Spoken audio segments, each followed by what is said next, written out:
Bonjour les amis, j'espère que vous allez bien. C'est le Général Alligator, créateur de la mentalité Alligator. Les amis, si c'est la toute première fois que vous tombez sur une de mes vidéos, n'oubliez pas de liker, n'oubliez pas de partager, n'oubliez pas de vous abonner. Ici, on parle de toutes sortes de visas américains surtout.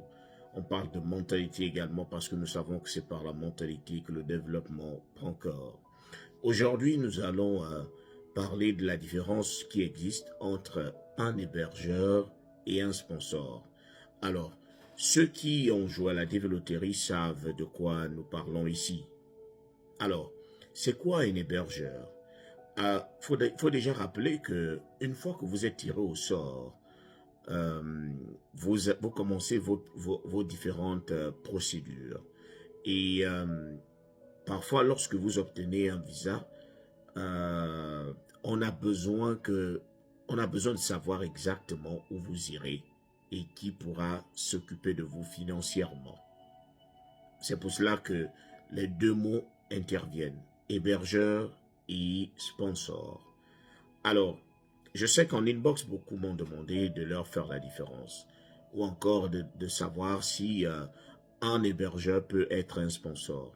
Alors, je veux déjà préciser que il peut arriver que votre sponsor soit aussi votre hébergeur. C'est quoi un hébergeur? Un hébergeur, c'est celui-là qui va vous accueillir chez lui. C'est celui-là qui te dit, bon, je vais t'accueillir chez moi, tu vas rester chez moi, et toute la paperasse que tu auras à faire, les documents seront envoyés à mon adresse. C'est-à-dire, l'hébergeur a moins de rôle, a un rôle moins exigeant que le rôle du sponsor. L'hébergeur aura seulement, il doit seulement te donner son nom et son adresse. Parce que l'adresse est très très importante lorsqu'on vient aux États-Unis. On doit savoir là où vous allez exactement. C'est là où l'hébergeur intervient. Donc il va te donner son nom, il te donne son adresse. Lorsque tu arrives, il viendra te chercher à l'aéroport pour t'emmener à la maison. Alors, il y a aussi celui-là qu'on appelle le sponsor. Qui est le sponsor? Le sponsor, c'est celui-là qui décide de vous accompagner financièrement, qui va se porter garant. Aux yeux de l'État américain, il va dire, je me porte garant à m'occuper financièrement de telle ou telle personne lorsqu'elle arrivera ici aux États-Unis. Je vais m'occuper de ce que la personne aura en poche, de son déplacement et autres. Je vais m'en occuper. Et pour que quelqu'un soit sponsor, c'est pour ça que très peu de personnes arrivent, sont souvent hésitantes, parce que ce n'est pas facile d'être sponsor, parce qu'il faut prouver qu'on a assez de moyens pour s'occuper d'une nouvelle bouche. Alors, et ne prenez pas aussi n'importe qui comme sponsor, parce que ils auront une difficulté à prouver qu'ils seront capables.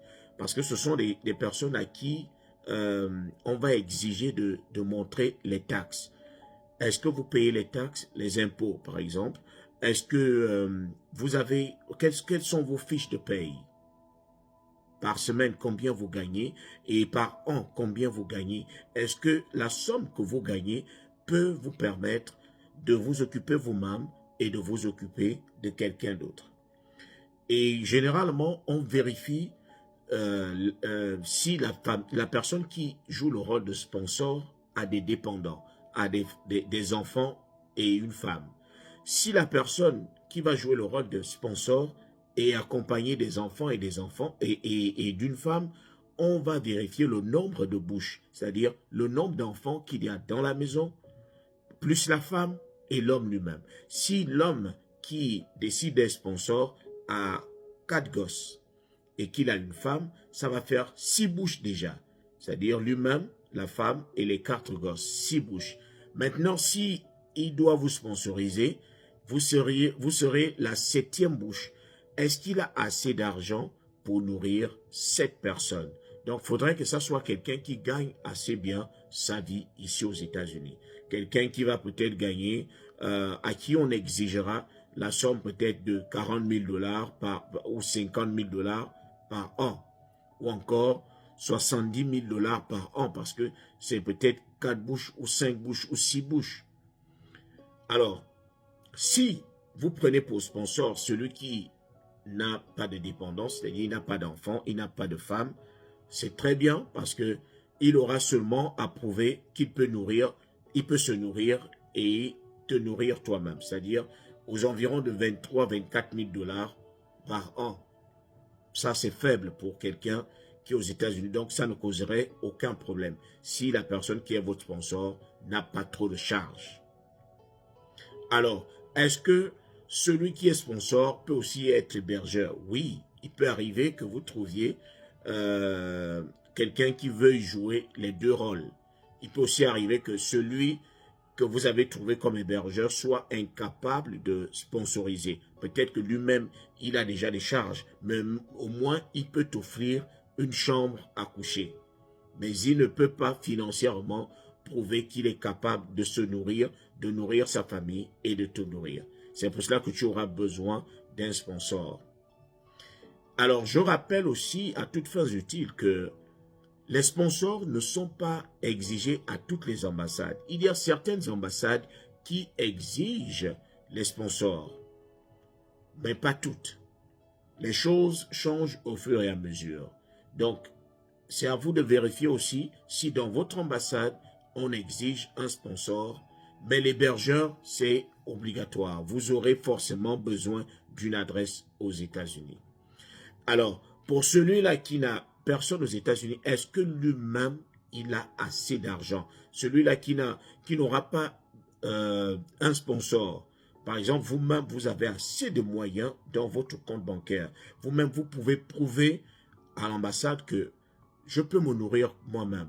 Je peux m'occuper de moi-même financièrement une fois que j'arrive aux États-Unis. Parce que l'objectif de l'État américain, c'est pas de vous faire venir pour que vous soyez à la charge de l'État. Non. On vous fait venir, mais vous devriez être capable de vous nourrir vous-même. Il y a quelqu'un qui m'a aussi demandé, une fois que je suis sélectionné, est-ce que les dépenses qui suivent sont au compte de l'État américain? Non, c'est à votre propre compte, pas à l'État américain. Donc c'est sur cela que je voulais communiquer. Si cette vidéo vous a plu, vous pouvez la partager, vous pouvez liker, vous pouvez commenter, nous apporter encore plus d'idées. Vous pouvez également proposer cette vidéo à plusieurs personnes. Si elle vous a plu, c'est qu'elle pourra plaire à d'autres personnes. C'était le général.